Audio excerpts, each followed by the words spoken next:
Waiting for Federico Ceretto to join us from Ceretto Winery in Piedmont.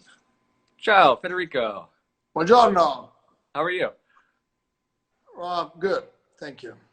It's A little bit running behind the schedule because I was in the vineyard a few minutes ago to see. Today we had a big thing discussing if we have to reopen the hospitality today right. or waiting for the 3rd of June when the bars and restaurants reopen.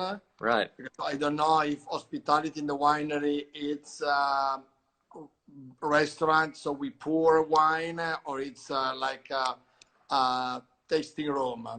So I thought was a good idea if we do for a couple of weeks, because it's a late spring, to have people doing the vineyard tour and cool. tasting in the vineyards and do the tasting in the vineyards. So I was walking through all the vineyards of Monsordo and see if we can do professional wine tasting of really good wines in the vineyards. And it's not easy because you need a lot of preparation in order to do a professional tasting, not just a little thing. Yeah, glassware, the bottles, you got to keep things chilled. Right temperature, people are comfortable. People coming here because they want to have a great experience, not just wonderful wines. Right, of course. Well, thank you very much for joining us today. It's funny because right now I'm in the West Coast and it's 10 a.m. and you're at 7 p.m. your time, so it's a wonderful summer day in Italy. I'm having a glass of Arnese for aperitivo. Oh, nice. Fantastic. We're going to speak about that, Arnese, in just a moment. So just to get everybody online here and to catch everybody up with where we're at in the world today. Today we're in Italy, my favorite country in the world, even though I work for a French company. I'm not afraid to admit it. The upper left corner of this map where it's orange, so the northwest of Italy, right by the Alps, is Piedmont. And Piedmont, of course, one of the best wine regions in the world. If we zoom in from there and we zoom into Piedmont, this is a small map. It's kind of tough to tell. But in the southern portion there, you see sort of a brown strip. That's the Langhe. So that's where Federico Ceretto and his family winery is within the Langhe. And then we'll zoom in here. This is a zoom in of the Langhe. That's interesting. We have a zoom in. The lighter purple is Barolo.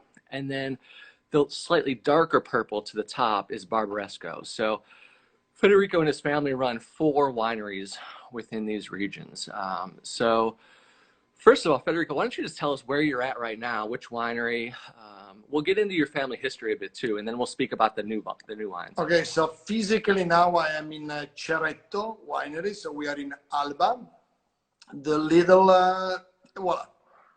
I was walking at this vineyard 25 minutes ago to see if I can do some tasting around around the property. So we are in Monsordo Estate, but Monsordo Estate is in the territory of Alba, but it's Ceretto, the number 1, but it's on the border with the Barolo appellation. At the same time, Monsordo Estate is a little bit the connection between the river that divide the southern part of Langhe, Barolo and Barbaresco, to the northern part of Langhe in the map you showed before. There is the Roero. Ecco, I'm here. I am near the bubble you see on the vineyard. This is where we do hospitality. I am actually in the tasting room where we do hospitality every year. One of the 3 tasting rooms we have. Our, how do you say in US, cellar door. I'm in my cellar door. And voila, that's the view I can see. If you want, I can show you the same view live. If I turn the telephone, you can see the same view. Exactly, I'm facing exactly this view. Yeah. Here is where we do the regional wines: Dolcetto d'Alba, Barbera d'Alba, Nebbiolo d'Alba, Langhe Rosso, that take the name of the estate Monsordo, and where we vinify the grape from Roero and from here, from this property, to make the Langhe Arnese Blanche. So we do, voila, here's the wine. Nice. So for those that don't know, Arnaise is the main white grape of the Langhe region. So Nebbiolo is the main red Yeah, grape, and then for the white grape, the main focus there is Arnaise, and Ceretto is historic for the Arnaise production and produces honestly my favorite production Arnaise in the region. So grazie. it's really a beautiful wine. And do you produce the Moscato there as well? No, Moscato is a winery that was, voila, this one is a winery that was founded in 1977, so my age, Hmm. when I was born. And it is in the Santo Stefano village that together with Canelli, they do the heart of the Moscato d'Asti appellation. It is about 20 kilometers away from here, 15 miles. And we only produce Moscato over there. Here is the property of San Maurizio and in Santo Stefano Belbo. It's one of the three great vineyards we have for the Moscato. And Moscato was a luminary project of my father and my uncle because my family come from Santo Stefano. It's between Alba and Santo Stefano.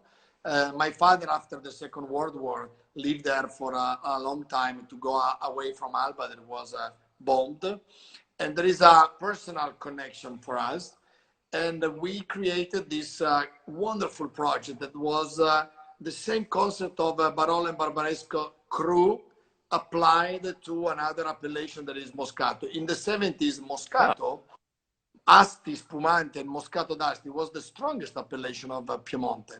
So my father and my uncle, they were experimenting the Cru selection in the Langhe, in Barolo and Barbaresco, and at the same time they had this visionary idea saying we should apply the same concept in the Moscato area as well. So we need to find which are the owners of the best Cru, the best position in the Moscato area.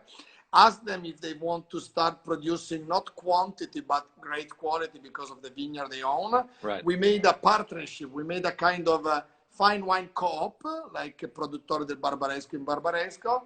And so the best producer, the best growers with the best vineyards, together with us in the vinification, in the promotion, we created this Vignaioli Vintners of Santo Stefano. That's really cool. And you bring up something which I want to get into here for just a moment is your family history. So you're the third generation, you and your brothers and sisters running the winery at Ceretto there in Piedmont. But I want to just briefly mention your grandfather. So Epic picture. exactly. So your grandfather started the winery, Riccardo. So he started in the 1970s. And then your father and your uncle really turned it up a notch. So they correct. So why don't you speak just for a moment about this cover, about what your Well, father. actually, this one for people that today are like my age and we live in a different world, that was the newspaper kind of Wine Spectator first editions. So Wine Spectator was printed out as a kind of newspaper, was Oh, that's paper, cool. yeah, and was a This big this is paper. You know, 1986. not the magazine, was a big newspaper like Oh this. wow.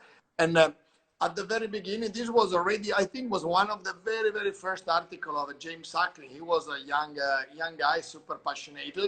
You know, James is a super cool friend of Piedmont, but he realized that he discovered that my father, the guy with the glasses, and my uncle Marcello, the vintner, the winemaker, they were pioneers. They had this vision of where to go. Sometimes you need people that really understand where to go with the vision. And the vision was that in Langhe, the unique, biggest potential, the rarity compared to all the other wine appellations around the world, and Italy, you show in the map, has hundreds of appellations, was the Nebbiolo grape, 100%, so very strictly produced by the very strict growers of Barolo in appellation Barolo and Barbaresco, and now today also Roero.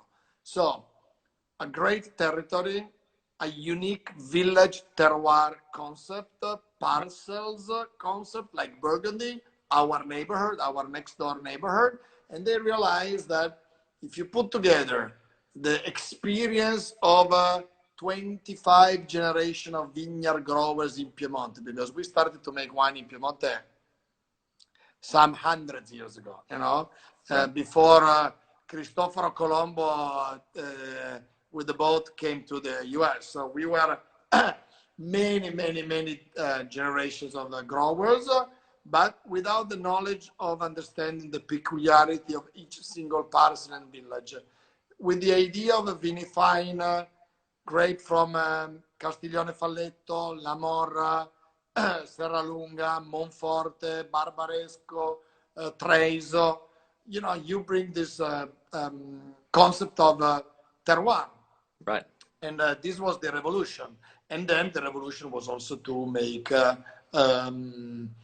wineries technically modern, technically at least contemporary. Because today, here, if you say modern and traditionalist, you create a conflict. No, I'm 43. I lived the first 20 years of my career with this conflict of between modernist and traditionalist. That was not the case. The case in the 60s and the 70s, when my father and my uncle they started, was to go from farmers kind of buildings, facilities into real winery. So it was the first, my uncle was the first generation of winemakers graduated in the wine school of Alba. And Alba had the first wine school of Italy. So the UC Davis of Italy, it's Alba in the 60s, in the 50s. So the winemakers, they needed to make wine in a winery. So the fact that you use stainless steel tanks, enough technology, enough instruments to make good wine, safe wine. Because, you know, if you make a good wine, if you make a safe wine, if you make a clean wine, you can ship it to California and to Oregon and to New York. Otherwise, in the 60s, in the 70s, today, you can do all kinds of wines you want.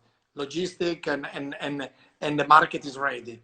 But in the 50s, in the 60s, in the 70s, the wine had to be technically safe and terroir driven. So it was progress and terroir.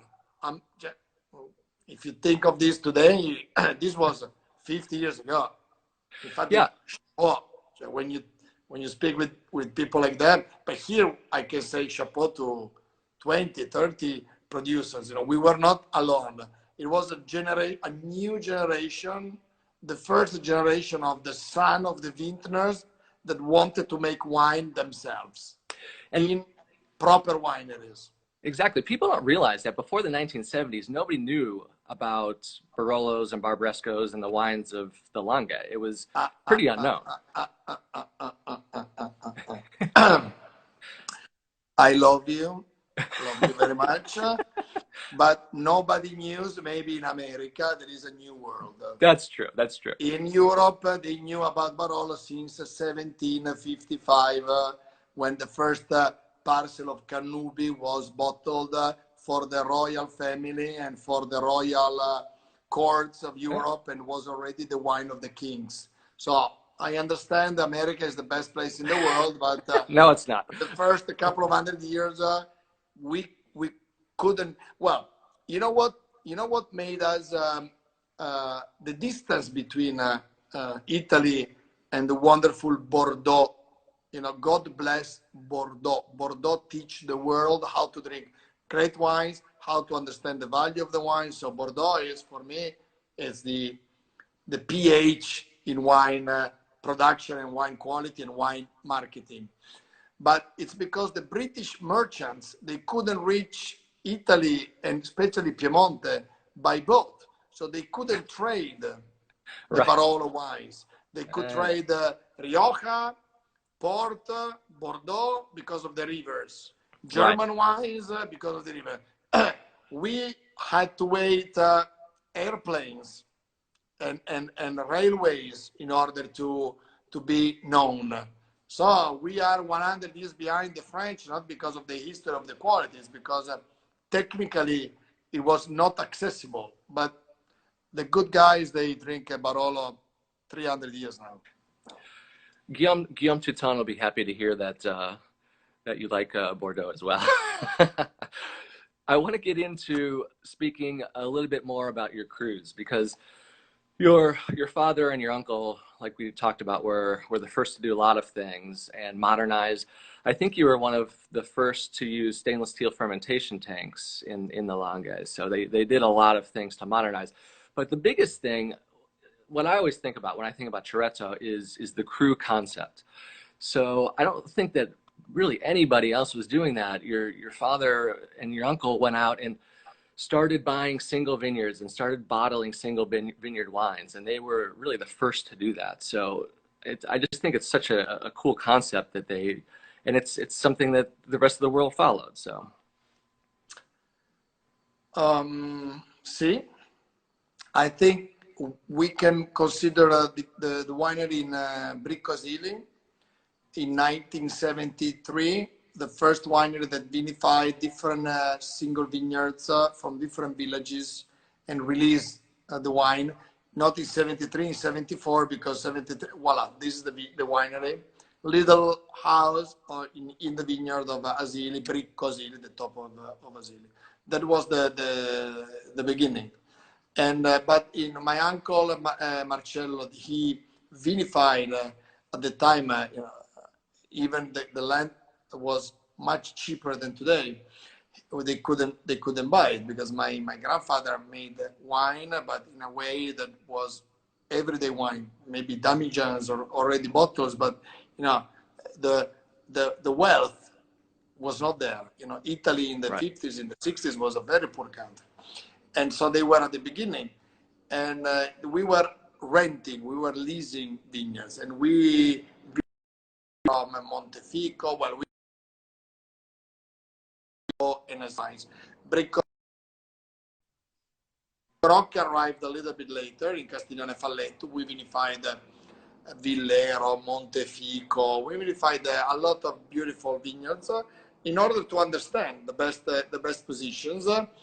And because we are not one of the families that has roots in the villages. If you think of Barolo today, if you think of some of the great names, Conterno, Mascarello, they are the guardians of their village. Those are families that lived 10 generations in their own village, and they always made wine around the property, like a chateau. Ceretto was a new canner, like Pronotto, Piocesare, Giacosa, Vietti, all these guys. And we started to vinify from parcels of different villages, because these are the vineyards we were able to rent. And after 10 years of learning, of growing on the Italian Alps at the same distance. So the vintages are different. You need 10 years in order to understand the quality. The vineyard that you're showing is Cannubi San Lorenzo, for example, in Barolo. And we vinified Cannubi Pittatore back in the 70s. So we had a great experience. My uncle Marcello was the first one, and this was, of course, something to replicate in our selection, our portfolio. So we were saying of the vinification of the single vineyards. I see the pictures now. So those are the botti. Those are the cask we use today. I think the conversation could be, David, tell me, well, I don't know. Don't tell me. I keep going. When I mentioned before that the conflict between the modernist and the traditionalist was, I mean, today it's enough. Today we don't want to talk about this. It's because we arrived after a long time, after actually a couple of decades, we arrived to the fact that we know exactly today how to approach the peculiarity of our territory in Barolo and Barbaresco. Those are the two appellations where we focus most of our attention. And when I say our, I want to say hundreds of growers and vintners and winemakers here in the Langhe. So now the idea is to have a strong parcelization in the vineyards. We learned from Burgundy and from our own experience, from 3 generations actually of experience in the vineyard, that the elevation, the exposure, the soil types, and the microclimate in all the 11 villages and 4 villages in Barolo and 4 villages in Barbaresco can be really different. So parcels, what in France they call it climat, the parcels are very important if you want to produce high quality. I would say that 30-40% of both of the appellation, they are managed in great parcels. In fact, Barolo was and Barbaresco were the 2 appellation that did the MGA, the Menzioni Geografiche, the CRU map, the definitive CRU map. So it's important that all these parcels, they stay separate. They are vinified in whatever you want today, cement, modern cement, steel tanks, cask, whatever. But then you have a moment where you have to separate each parcel, and then at the end you finish in the botti you see with the aging, 18, 24 months.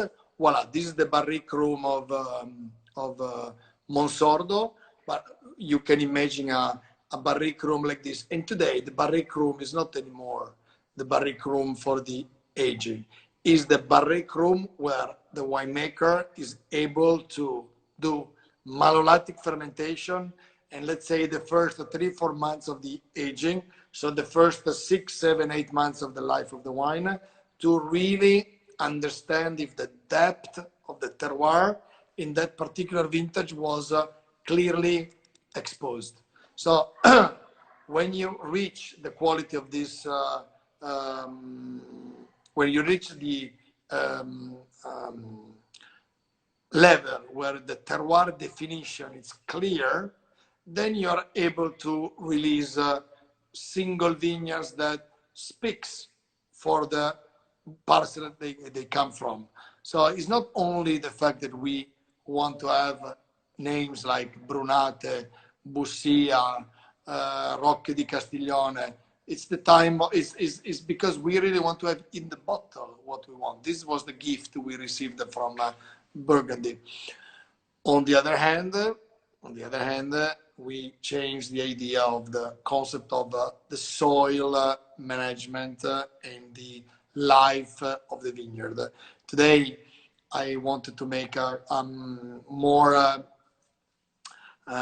simple explanation, saying our sustainability that goes from sustainable, green, organic, and biodynamic. We went through all these 4 stages of growing. This is the contribution of my generation. My cousin Alessandro Ceretto, he converted after 10 years of, 10 years of learning and studying.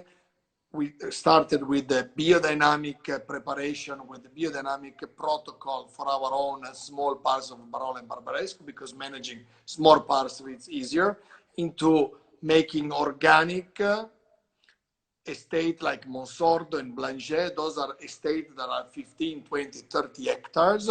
And in 10 years, we were able to convert 220 hectares of Ceretto farming from conventional into biodynamic Barolo and Barbaresco vineyards, and all the rest, Arnese, Dolcetto, Barbera, Langhe organic. Vineyard, viticulture, we are not talking about winemaking. When we talk about winemaking, we made our other choices that it will be much easier and much better that I explain to you, or me, or one of my team, when we're going to meet again with a glass of wine, because the finesse, the precision, the elegance, the vineyard differences that you see in the glass, those are the result of the care and the sensibility that we learned from generation of winemaking, but we learned because we are now big, more clear translator of the terroir expression of the vineyards. These are the new labels of the single vineyard wines. We have the Barbaresco Asili 2017. Also, we released the Bernardot 2017.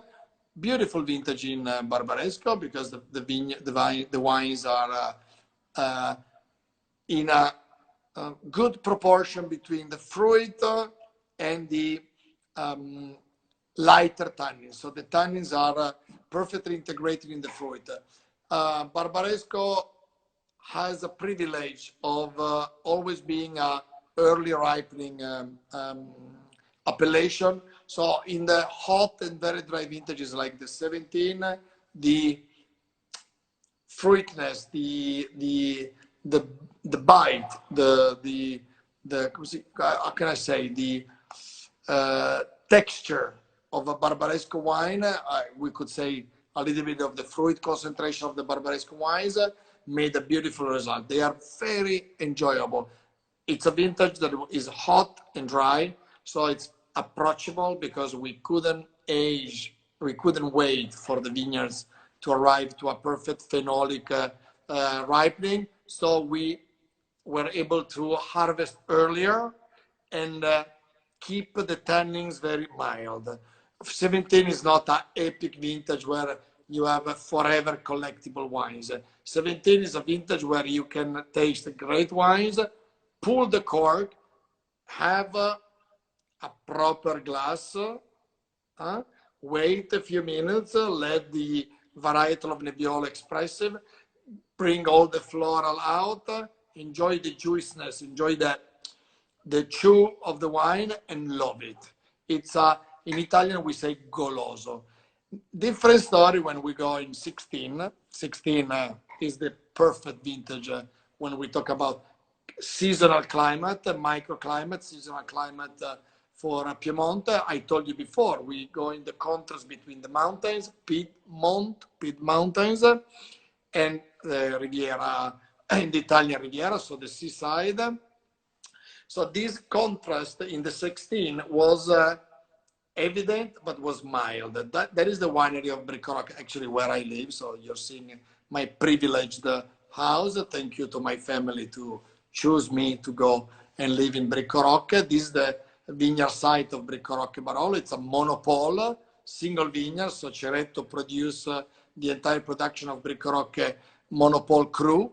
It's also the smallest. So Bricoroc is a kind of rarity for us because it's less than 1.5 hectares. So 1.5 hectares, very, very tiny production.